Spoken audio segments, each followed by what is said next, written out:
बात करते हैं हरियाणा और पंजाब की, जो एक बार फिर से आमने सामने है। दोनों के बीच ट्विटर वॉर जारी है। अब हरियाणा ने पंजाब से कृषि के क्षेत्र की तुलनात्मक आंकलन पेश किया है। हरियाणा सरकार ने फिर से पंजाब सरकार को घेरा है और पंजाब को पछड़ा हुआ बताया है।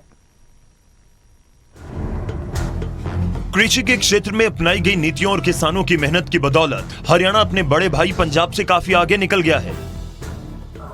हरियाणा में कृषि के मामले में हो रही प्रगति का एक बहुत बड़ा आधार राज्य सरकार की कृषि नीतियां हैं। पंजाब राज्य का कुल क्षेत्रफल व कृषि योग्य भूमि बेशक हरियाणा से कहीं ज्यादा है, लेकिन पिछले 7 सालों में 21 फल सब्जियों और 11 फसलों के न्यूनतम समर्थन मूल्य में बढ़ोतरी करके खरीद करने का जो साहसिक फैसला लिया है, उसके मुकाबले पंजाब नजदीक भी नहीं ठहरता। फसल बीमा योजना के तहत किसानों के नुकसान की भरपाई करने जैसे लाभकारी योजनाओं के माध्यम से प्रदेश के किसानों की आर्थिक हालात को सुधारने की दिशा में कदम उठाए गए हैं। कृषि और पशुपालन के क्षेत्र में हरियाणा पिछले 7 सालों के दौरान पंजाब से किसानी व्यवसाय के क्षेत्र में 4 कदम आगे जा चुका है। कुछ सालों में किसान हित में राज्य सरकार द्वारा उठाए गए सकारात्मक कदम हैं। हरियाणा में जहां तक कृषि क्षेत्र में उपलब्धियों की बात है, हरियाणा के आगे पंजाब कहीं नहीं ठहरता। कृषि विकास दर के मामले में भी हरियाणा की दर 6.3% है और पंजाब की दर मात्र 2.1%, जो कि हरियाणा की दर की 1/3 के बराबर है। गन्ना उत्पादक किसानों के लिए राज्य सरकार ने प्रदेश में 11 चीनी मिलें स्थापित की हैं। पंजाब में कहने को तो चीनी मिलों की संख्या 15 है, लेकिन चालू हालत में मात्र 9 मिलें हैं। बाकी की 6 मिल बंद पड़ी हैं। किसानों को उनकी फसलों का उचित दाम देने और एमएसपी पर खरीदने के मामले में भी हरियाणा प्रदेश अपने बड़े भाई पंजाब से काफी आगे है। हरियाणा में 21 प्रकार के फलों और सब्जियों के संरक्षित भाव निर्धारित करने के लिए जो भावांतर भरपाई योजना शुरू की गई है, उसकी चर्चा तो पूरे देश के किसानों में है। पंजाब में भावांतर भरपाई योजना जैसी कोई योजना नहीं। राज्य में फल और सब्जियों के उत्पादकों के लिए मुख्यमंत्री बागवानी बीमा योजना की शुरुआत की। पंजाब में ऐसी कोई योजना आज तक शुरू नहीं हो पाई। प्रदेश में 81 मंडियों को ई नाम पोर्टल से जोड़ने का काम किया, जबकि पंजाब की मात्र 37 मंडियों को उक्त पोर्टल से जोड़ा गया है। हरियाणा में 76 जल मृदा परीक्षण प्रयोगशालाएं स्थापित की हैं। पंजाब में मात्र 61 प्रयोगशालाएं ही शुरू की गई। हरियाणा शायद देश का एकमात्र ऐसा राज्य है जहां मंडियों में आने वाले किसान और वहां कार्य करने वाले आढ़तियों को 10 लाख रुपए के बीमा से कवर किया गया है। पंजाब में ऐसी कोई योजना नहीं है। हरियाणा की मंडियों में आने वाले गरीब मजदूरों को मात्र 10 रुपए में भरपेट भोजन के लिए कैंटीन है। पंजाब में ऐसी कोई सुविधा नहीं है।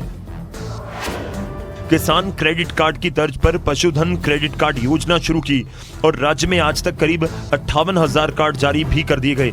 पंजाब इस योजना को शुरू ही नहीं कर पाया। पिछले 7 वर्षों में किसानों का रुझान प्रधानमंत्री फसल बीमा योजना की तरफ काफी बढ़ रहा है। सरकारी आंकड़ों के अनुसार करीब 17 लाख किसानों को लगभग 4,000 करोड़ रुपए बीमे के रूप में मिले। पंजाब के किसानों के लिए वहां की सरकार ने कोई भी फसल बीमा योजना शुरू नहीं की।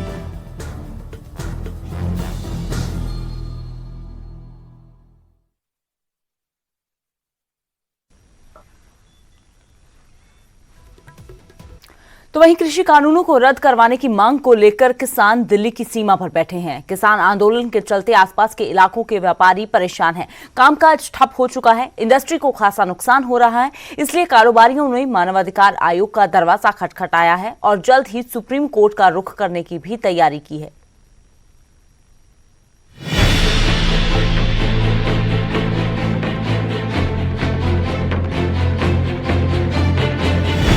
दिल्ली के बॉर्डरों पर किसानों का आंदोलन बादस्तूर जारी है। 9 महीने से ज्यादा समय हो गया है, लेकिन किसान टस से मस नहीं हो रहे और कृषि कानून रद्द होने तक इसी तरह आंदोलन जारी रखने की बात कह रहे हैं। हालांकि किसानों के आंदोलन के कारण सरकार पर कोई असर हो या ना हो, लेकिन हरियाणा के व्यापारियों और फैक्ट्री मालिकों पर जरूर हो रहा है। इसीलिए अब उन्होंने मानवाधिकार कमीशन का रुख किया है।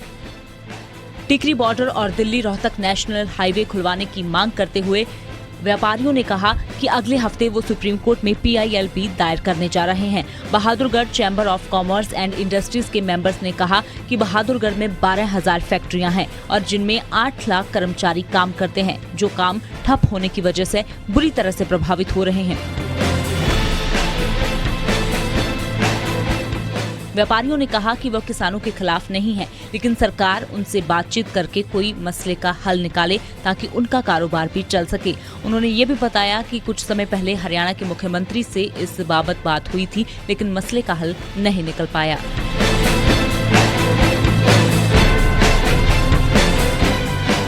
बॉर्डर जो दिल्ली पुलिस ने जो बैरिकेड लगा के बंद किया हुआ है, इससे हमारी फैक्ट्रियों को हज़ारों करोड़ का अभी तक नुकसान हो चुका है।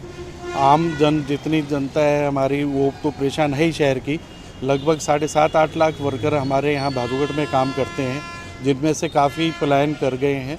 हमारी जो 3 शिफ्ट में फैक्ट्रियाँ चलती थी, बड़ी मुश्किल से 1 शिफ्ट की चला पाती है। आपको बता दें कि 9 महीने से ज्यादा समय हो गया है, लेकिन किसानों का आंदोलन लगातार जारी है। पहले कारोबारियों पर कोरोना की मार और अब आंदोलन के कारण काम प्रभावित हो रहा है, क्योंकि 7 महीने से ज्यादा समय हो गया है। सरकार और किसानों के बीच डेडलॉक बरकरार है, कोई बातचीत नहीं हुई है। हालांकि सुप्रीम कोर्ट पहले भी केंद्र सरकार को कह चुकी है कि इस तरह किसान रोड ब्लॉक नहीं कर सकते, जिसलिए सरकार मसले के हल की ओर बढ़े। लेकिन अब कारोबारियों की PIL पर सुप्रीम कोर्ट क्या कहता है, ये देखना होगा। बहादुरगढ़ से प्रदीप धनखड़, न्यूज़ 18। और अब बात करते हैं रोहतक की, जहां के विजयनगर में 4 लोगों की हत्या के मामले में पुलिस ने वारदात में इस्तेमाल पिस्तौल को बरामद किया है। हत्या आरोपी अभिषेक की निशानदेही पर पिस्तौल बरामद हुआ है। JLN नहर के पास झाड़ियों में छिपा कर रखी गई थी पिस्तौल। मां, बाप, बहन और नानी की हत्या का आरोपी है अभिषेक। और अब इस पूरे मामले में पुलिस ने अभिषेक से जब पूछताछ की है, तो पुलिस की पूछताछ में जहां पहले उसने अपना जुर्म कबूला और अब उसकी निशानदेही पर पिस्तौल बरामद हुआ है, जिससे इस पूरी वारदात को अंजाम दिया गया था, जिससे अपने ही मां, बाप, बहन और नानी की हत्या कर दी थी अभिषेक ने। तो पुलिस ने वारदात में इस्तेमाल पिस्तौल को बरामद कर लिया है।